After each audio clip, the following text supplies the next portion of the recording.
Hello and welcome to Circle Time, the Early Years podcast with me, Glenn Denny. I'm delighted to welcome our guest today, the author of the Early Years Movement Handbook, 50 Fantastic Ideas for Getting Children Active, and the co-author of Moving Right from the Start for the Early Years Alliance. She's a researcher and a practitioner in physical development and movement studies in early years. I am absolutely delighted to welcome Dr. Lala Manners to the podcast. Dr. Manners, hello and welcome. Oh, hello, Glenn, and thank you so much for inviting me to contribute. Oh, it's absolutely my pleasure. We said just briefly before we started recording, it's like I dragged out the notes, the questionnaire that I did with you for part of my dissertation for my degree, and it brought back so many joyful memories of our conversations back and forth. And it was just, when you agreed to come on the podcast, I was just like, yes, brilliant. Oh, I have to live up to it all now, don't I? Oh my goodness. Oh, don't worry. I'm absolutely certain you will. I mean, you'll be able to see this. Everyone at home won't, because obviously it's audio, but I still have my copy of the Early Years Movement Handbook right beside me. I would say that the 50 Fantastic Ideas for Getting Children Active is right beside me, but actually that's at work in my room because I use it. This one is just, I like to dip in and out of every so often, but the other one gets used quite regularly. But I mean, the main thing we were talking about, obviously, is going to be physical development and physical activity. And, just before we started recording, we were talking about a certain name of something. And obviously, it's the name of my podcast. And I think let's just cut to the chase. We were talking about Circle Time and its pros and cons, if there are any. Yeah, I think we have to sort of separate the concept of a circle and then having a special time in which you get into this particular shape to do specific things. And if you think, it was actually a concept that was developed in the 1940s by an American statistician called William Deming. And he created this idea to promote sort of quality in commercial organizations. And it was then picked up by Japanese companies. And it became a big thing in Japanese commercial settings, to get into a circle and discuss certain things at a certain time, every day, or every week. So somehow this has seeped into early years practice and has become something that, instead of being sort of joyful and positive and life enhancing, which a circle should be, seems to now be full of very serious expectations, very serious behavioral expectations, and this is what you must do. And if you think about how communication develops, 90% of communication is non-verbal. There's a huge pre-verbal time when children are learning all about, what does it mean to actually communicate with somebody, to share something with somebody, to share somebody's space, to share somebody else's resources. And a lot of the ways in which they learn these skills are through being physical, through actually moving, doing things together, having projects together. And this is how they learn to understand what communication is. You share, you sort of wait, you are sensitive to somebody else's abilities and needs, you listen to them, you wait your turn if you can. And if you can't, well, you sort of negotiate. So all this is really, really important. So to expect very small children to sit in a circle, usually with their legs crossed, which is about the most controlling position you could possibly put somebody in. Yeah. And ask them to sit there for quite a long time, wait their turn. You sort of think, this isn't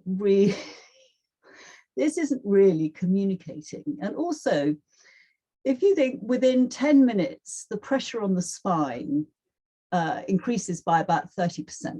Mm-hmm. So it's a deeply uncomfortable position for children to be in. And they're not really, a lot of, when you watch a circle time like this, a lot of the children are floating off somewhere completely different. Yeah. You get a few children who really enjoy contributing, because that's what they're used to. They're used to this at home. But for children who may have speech language needs, or who are new to English, and there are a very significant percentage of these children in settings, I mean, how are they going to benefit from this? So physically, I don't think it really works. And there's a very strong connection neurologically between oral motor and fine motor skills. Mm-hmm. So for the children to sit there, mostly in silence until they're allowed their turn, not doing anything with their hands, there's nothing to actually encourage them to communicate. There's nothing for them to communicate about. So I think, so physically, I think it's difficult for children. And I think emotionally, as I said, being in a circle should be something celebratory. It should be just a lovely time of the day. Mm-hmm. So I think the expectations should be readdressed. And I think the very strong, the sort of structure of it, you will do this and then you move to this and you move to this. And in a therapeutic setting, I can understand that would be important, because there are definite goals and things, around therapeutic intervention. Mm-hmm. But I really question how it operates in settings as a very sort of formal part of the day. I think children should be moving in a circle. I think they should be Mm-hmm. passing things in a circle. They should be running in a circle. And if you think through millennia, circles have been used as a way in which people celebrate and play games and sing songs and all that. And I think, and it's a lovely unbroken shape. Mm-hmm. And it's a shape in which everyone has parity of status, and it's a safe space. A circle is a very safe shape to be in. And I think we need to retrieve some of, or include some of the movement ideas around being in a circle. I think that would help, or just stimulate, actually, and maybe do things slightly differently. I think so, yeah. I mean, I'm thinking back to sort of, previous places I've been, or even my own practice from many years ago. And, before I properly understood, that children are physical, moving beings. And I think they don't want to sit, like, particularly I work with 2-year-olds, and that is my favorite age. And they want to move. And I think trying to enforce sitting down in this circle, waiting for turns, you end up, losing so much time, because you're like, no, it's not your turn yet. It's so-and-so's turn now. And it's not a pleasant sensation for anybody. No, and it's so stressful for everybody. Mm-hmm. And if you think, I mean, what's really interesting is that if you ask children just to sit, they don't sit cross-legged. None of them do. They will sit, they will be on their knees, they will squat, they will sit in a W shape, or they'll put their legs straight out in front of them. Yeah. Very, very rarely do you get a child who will naturally sit cross-legged, because they can't recalibrate in that position. You cannot move in that position, which is why it's so controlling and why teachers like it so much. Mm-hmm. You can't wiggle, you can't go backwards, forwards, sideways, you cannot move. Yeah. So I think it's, if children could be allow or afforded the possibility of changing positions when they like. You know, it naturally, I think it's about every 3 minutes, left to their own devices, they will change position. They will slightly recalibrate their bodies. Yeah. And this is what their bodies are telling them to do. This is what the body actually needs. So to really go against that sort of natural drive to recalibrate and to wiggle and to move actually makes children's lives much more difficult. You know, they're sitting there, they're not comfortable, they're not thinking about whatever the circle theme is or whatever. And yes, maybe one or two are having a lovely time because they are contributing and the center of attention and everybody's listening.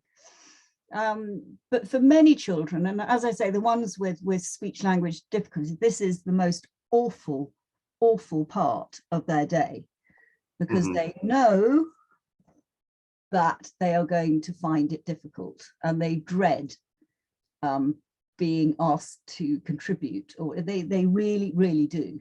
And I've seen, I mean, quite often in the work I've done, you know, they would just put their jumpers over their heads. You know, they will pick up their, you know, their jumper and just put it over their heads. And that's, you know, that's that. I mean, that's a very clear signal of, I don't want to be disengaged, really. Yeah, I just don't want to do that. I don't want to be here. I don't want to do it. Yeah. So yes, I think physically we need to sort of think about what is going on. And if you think about what is needed for a child to sit still, I mean, maybe your listeners will know about the proprioceptive and vestibular systems. So proprioceptive system is all about how you work out where you are in space. Yeah.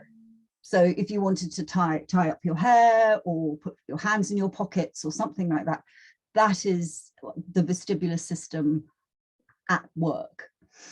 So it has to work very, very hard for children to sit in the right position in a circle.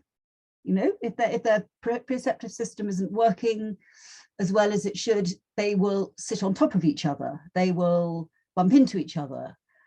And so that system has to be refreshed through movement all the time. So if you think of birds in flight, when they're flying in formation, they have proprioceptive sensors at the end of their wingtips. So they stops them bumping into each other and it keeps the shape. So if you think of children sitting in a circle, they have to use their proprioceptive sensors all the time when they're sitting to keep that circle formation. So it's the same idea. And with the vestibular system, this is the mechanics of the system are in the inner ear. And this is the system that's all about balance. So it keeps your head in the right position, keeps you upright, lets you know whether you are, which way up you are. So for a child sitting still in a circle, this system is working really, really hard because they've got to keep still. Their head's got to be in the right position. They can't be lolling all over the place. Otherwise, you know, they're going to be in trouble. So these two systems are really critical in keeping the circle in order. And these two systems rely completely on continual refreshment through movement. They don't just sort of happen on their own.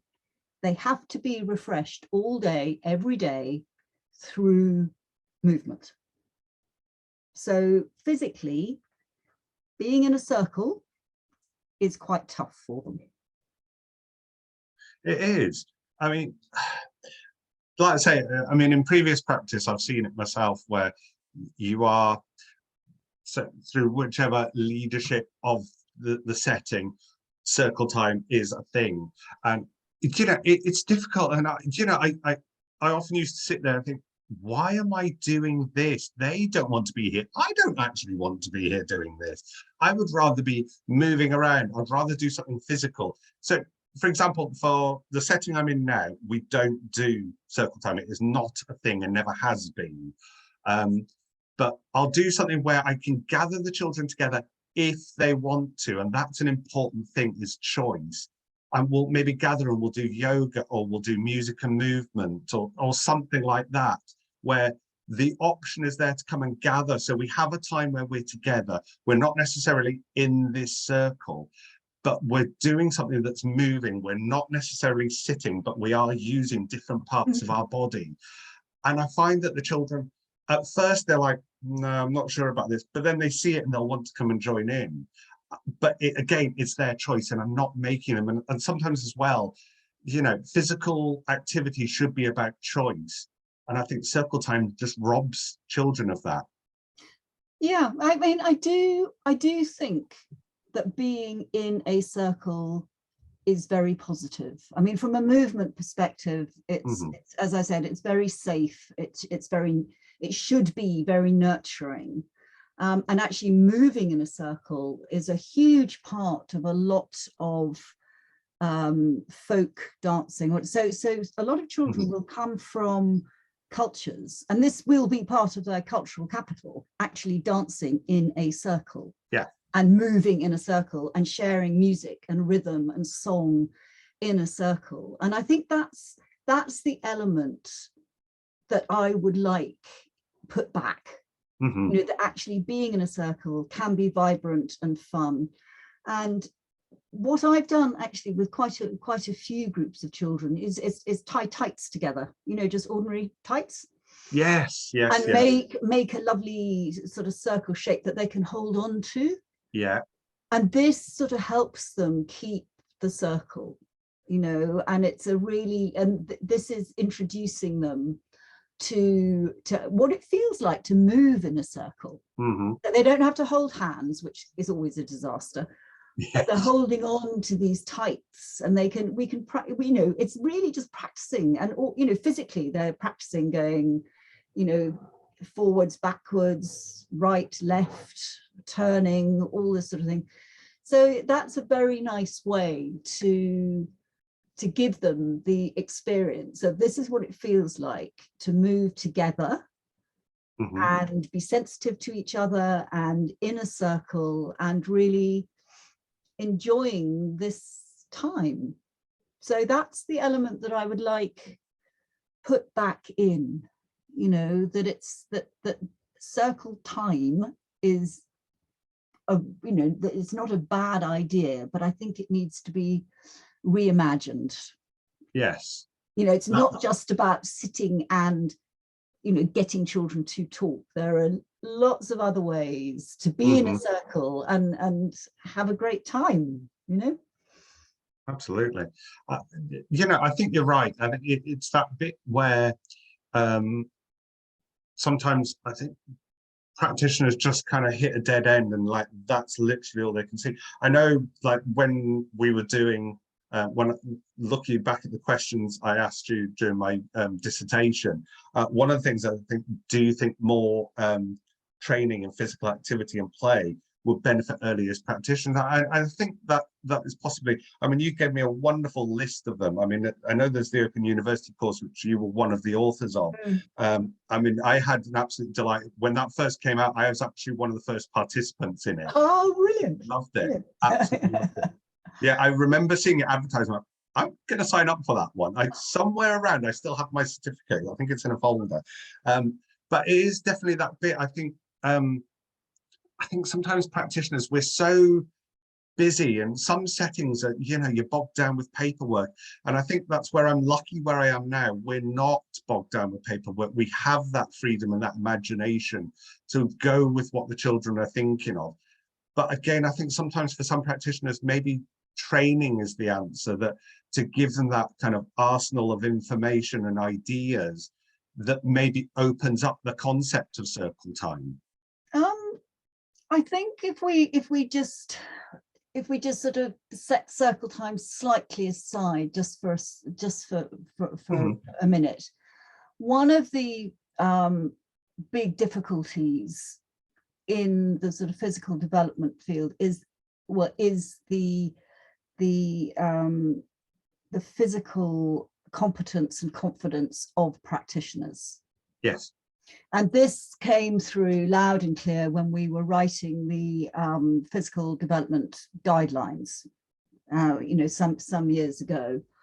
And I thought, well, at that point, I thought, well, there's no point doing all this work if actually the people that are going to implement them are not going to take any notice. Yes. I mean, we can write all the stuff we like, but if it's not going to have any impact and they're not going to understand the whys and wherefores, then, and what came back very loud and clear was there's a lot of fear around working physically with children.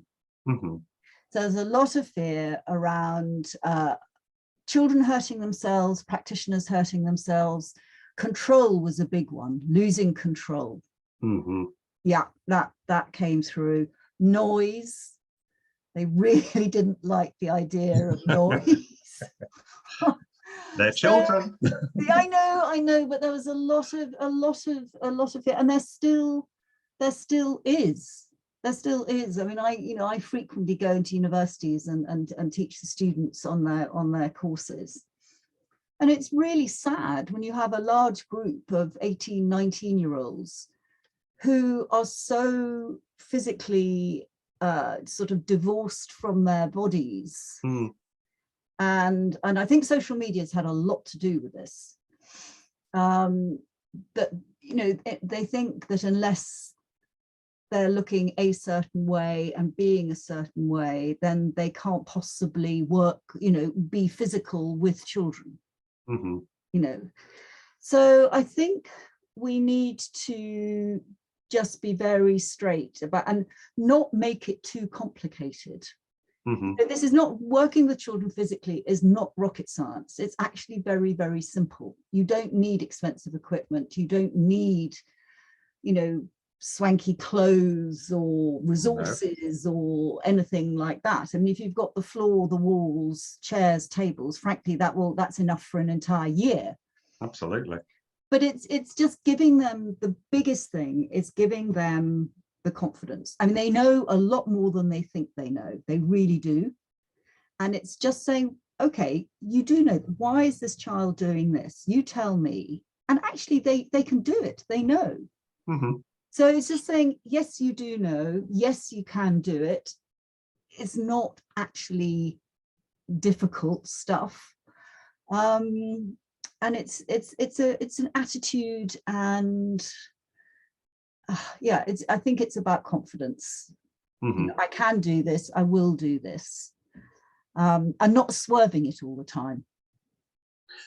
I think that actually that's a very key phrase.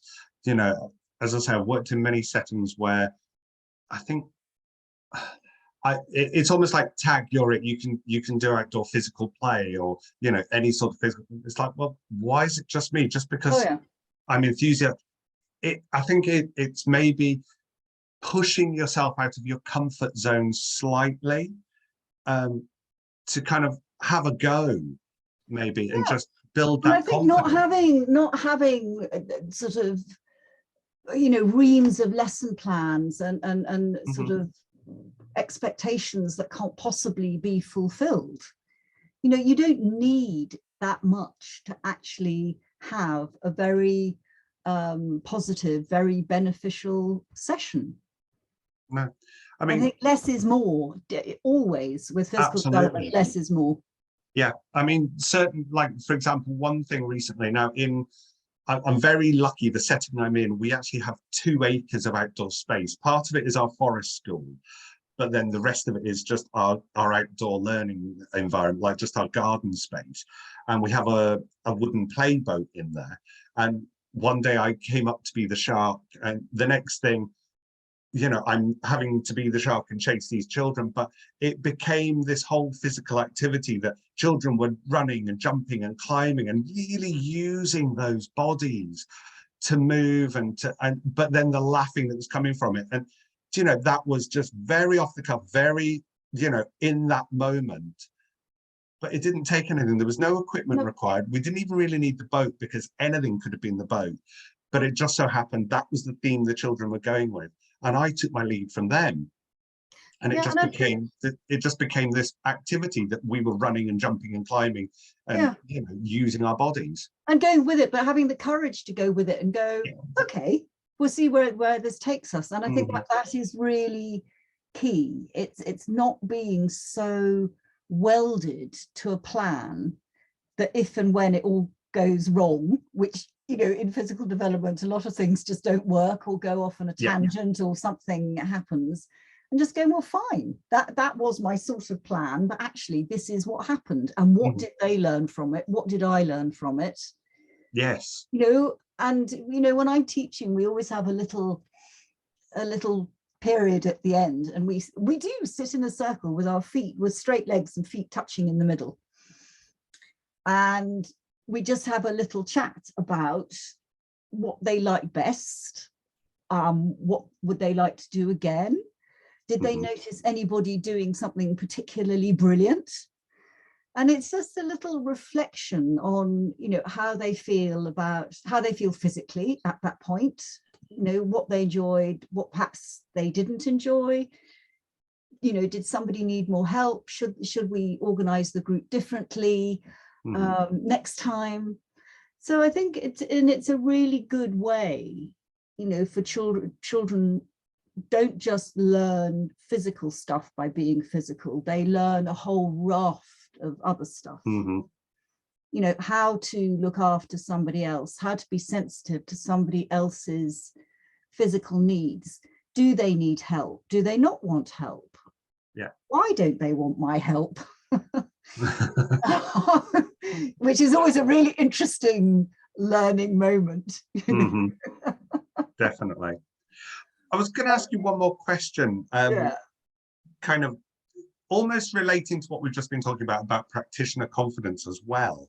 And there's the bit within the UK Chief Medical Officer's Physical Activity Guidelines, wonderfully long title, but it was talking about, like, for the preschoolers, for age 3 to 4, that the 180 minutes, 3 hours a day, there should be at least 60 minutes of moderate and vigorous physical activity. But do you think as well, just that one phrase is another thing that could be putting off practitioners from really just opening it up and seeing where it goes? Do you think they maybe shy away from that because it just seems like a lot? I think the whole thing is very off-putting, actually.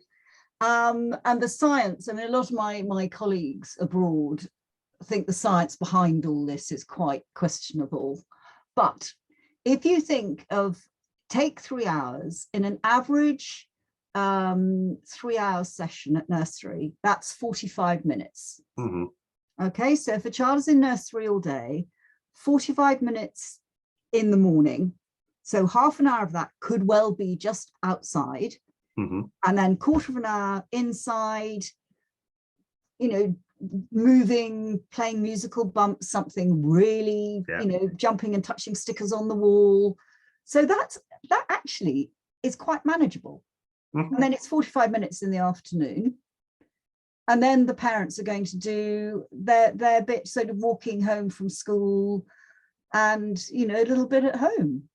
It is actually not an enormous ask. No. I think 45 minutes for children to be moving in a 3-hour time slot should be quite doable. It's extremely manageable. You think, so for example, the setting I'm at, we as practitioners, we're there, we do 10-hour days, and we're open for that great long period, but doing that, it's so manageable. I think it's just on paper. I don't think sometimes practitioners get past that what's written on that bit of paper. No, they don't. And they also think they've got to do sort of big stuff. You need expensive equipment that you get from a catalogue and this and this, and thinking, what? Nobody said that. Nobody said that's what you've got to do. All that's been said is, this is, and don't forget, it's aspirational. 3 hours is aspirational. So,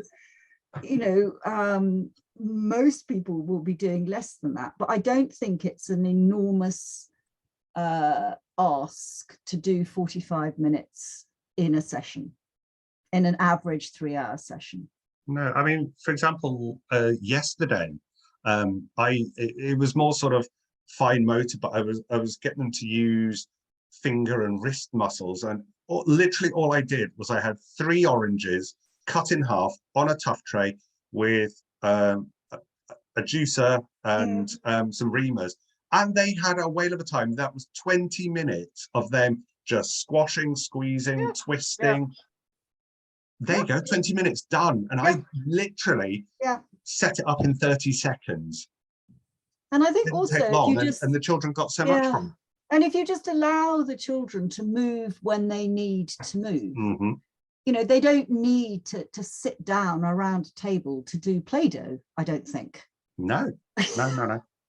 We take away chairs for that. Exactly, We don't have no chairs chair at all. days, you know, but so there are lots of ways of just keeping them gently moving, because, you know, if you think of if you any of the Attenborough programs and you've watched, you know, small animals with their parents, they just move continually. Move, stop, move, stop, eat, sleep, move. And it's a continual cycle. And if we think of children, you know, small humans are no different.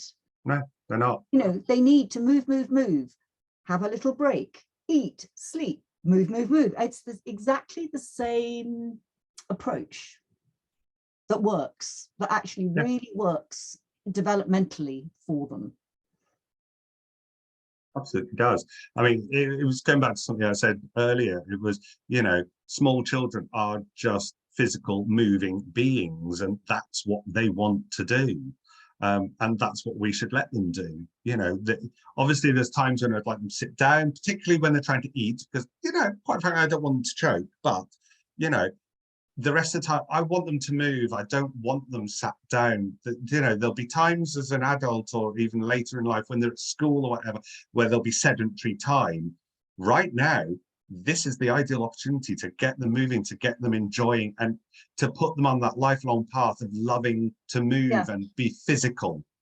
But all the things that lead up to being able to sit at a desk and concentrate and hold pencils and whatever, all those very basic skills that feed into that are laid down when they're young. As I said, the proprioceptive, vestibular systems, these are essential for being able to access formal learning later on. Without that, of course you are going to see at the beginning of primary school, you are going to see children who cannot sit still, who cannot sit upright, you know, who are really struggling to hold a pencil and whatever. And you think, do you know what, if they'd had really, really good physical development input from birth all the way through till this point, this would not happen. It really would not. You would not see these problems. No, absolutely.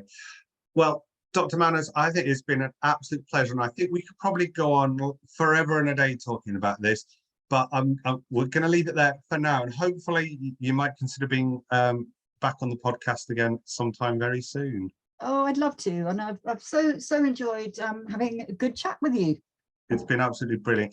Don't forget, if you would like to take part in the podcast, then you can by getting in touch with us. It's postoffice@circletimepodcast.co.uk. But I'd just like to take the time again to thank my guest, Dr. Lala Manners, for being a wonderful, wonderful person on the programme today. It's been brilliant to talk to you. Thank you so much. And thank you. So from me, Glendenny, until the next edition, thank you very much.